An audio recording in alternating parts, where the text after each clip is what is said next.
کیا آپ جانتے ہیں کہ بعض اوقات ماں باپ روتے نہیں، شکایت نہیں کرتے، کسی سے کچھ مانگتے بھی نہیں، بس خاموش ہو جاتے ہیں، اور ان کی یہی خاموشی ایک دن ان کے بچوں کو ساری زندگی رلا دیتی ہے۔ آج کی کہانی ایک ایسے بوڑھے باپ کی ہے جس نے اپنی پوری زندگی اپنے بیٹے کے لیے قربان کر دی، لیکن بڑھاپے میں اسے صرف تنہائی ملی۔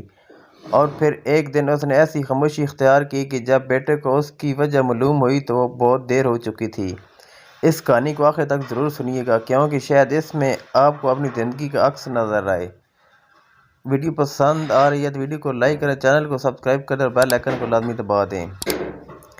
ایک چھوٹے سے گاؤں میں رحمت علی نام کا ایک محنتی شخص رہتا تھا۔ وہ ایک معمولی مزدور تھا، دن بھر سخت دھوپ میں کام کرتا اور شام کو تھکا ہارا گھر لوٹتا۔ اس کی زندگی کا سب سے بڑا مقصد اپنے اکلوتے بیٹے فہد کو کامیاب بنانا تھا۔ فہد اس کی آنکھوں کا تارا تھا۔ رحمت علی خود پرانے کپڑے پہنتا لیکن بیٹے کے لیے نئے کپڑے لاتا، خود بھوکا سو جاتا لیکن بیٹے کو پیٹ بھر کر کھانا کھلاتا۔ وقت گزرتا گیا، فہد بڑا ہوتا گیا، اسکول میں اچھے نمبر لاتا اور باپ خوشی سے پھولا نہ سماتا۔ جب فہد کالج پہنچا تو اخراجات بڑھ گئے۔ رحمت علی نے اپنی زمین کا ایک ٹکڑا بیچ دیا تاکہ بیٹے کی تعلیم جاری رہ سکے۔ لوگ کہتے تھے رحمت بڑھاپے کے لیے بھی کچھ بچا کر رکھو، مگر وہ ہنس کر جواب دیتا، میرا بیٹا ہی میرا مستقبل ہے۔ سال گزرتے گئے، فہد نے تعلیم مکمل کی اور شہر میں اچھی نوکری حاصل کر لی۔ پورے گاؤں میں خوشی کی لہر دوڑ گئی۔ رحمت علی سجدے میں گر گیا اور اللہ کا شکریہ ادا کیا۔ اسے لگتا تھا کہ اب اس کی ساری مشکلات ختم ہو جائیں گی۔ دوستو، اگر آپ کو ایسی جذباتی ویڈیو پسند ہے تو ویڈیو کو لائک کر دیں۔ فہد نے شہر میں رہائش اختیار کر لی۔ شروع میں وہ روز اپنے والد کو فون کرتا، ہر ہفتے گاؤں آتا تھا، لیکن آہستہ آہستہ مصروفیات بڑھنے لگیں، فون کم ہو گئے، ملاقاتیں کم ہو گئیں اور پھر مہینے گزرنے لگے۔ رحمت علی ہر شام گھر کے باہر چارپائی پر بیٹھ جاتا، ہر گزرتی گاڑی کو دیکھتا۔ اسے لگتا شاید آج میرا بیٹا آ جائے، مگر گاڑیاں گزرتی رہتیں اور شام رات میں بدل جاتی۔ ایک دن پڑوسی نے پوچھا، چاچا آپ روز سڑک کی طرف کیوں دیکھتے رہتے ہیں؟ رحمت علی نے مسکرا کر کہا، بس ایسے ہی عادت سی ہو گئی ہے، مگر حقیقت میں وہ اپنے بیٹے کا انتظار کر رہا تھا۔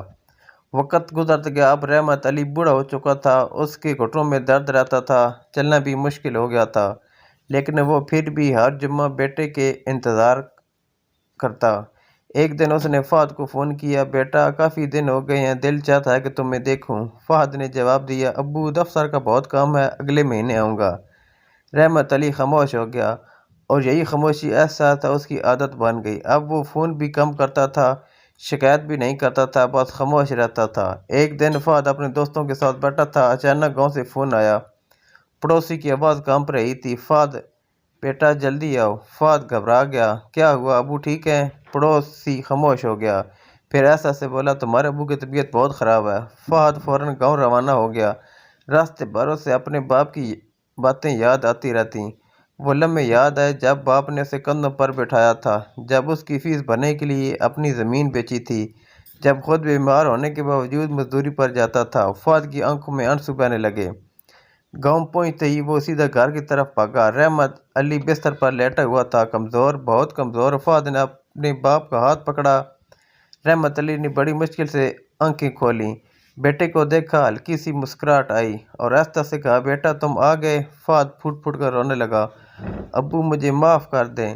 رحمت علی نے کمزور ہاتھ سے بیٹے کے سر پر ہاتھ رکھا اور کہا، بیٹا باپ کبھی اپنے بچوں سے ناراض نہیں ہوتا۔ یہ الفاظ سن کر فہد کا دل ٹوٹ گیا۔ کچھ دن بعد رحمت علی اس دنیا سے رخصت ہو گیا۔ اس کے بعد فہد اکثر اپنے والد کی قبر پر جاتا اور گھٹنوں بیٹھا رہتا۔ ایک دن اس نے قبر کے پاس بیٹھ کر کہا، ابو آپ نے کبھی شکایت نہیں کی، لیکن آج آپ کی خاموشی مجھے رلا دیتی ہے۔ اس ویڈیو سے ہمیں سبق یہ ملتا ہے کہ ماں باپ اکثر شکایت نہیں کرتے، وہ خاموش رہتے ہیں، لیکن ان کی خاموشی کے پیچھے چھپا ہوا درد بہت گہرا ہوتا ہے۔ اگر آپ کے والدین زندہ ہیں تو آج ہی ان سے بات کریں، ان کے ساتھ وقت گزاریں، کیونکہ ایک دن صرف یادیں باقی رہ جاتی ہیں اور پھر انسان ساری زندگی پچھتاتا رہتا ہے۔ شکریہ، اللہ حافظ۔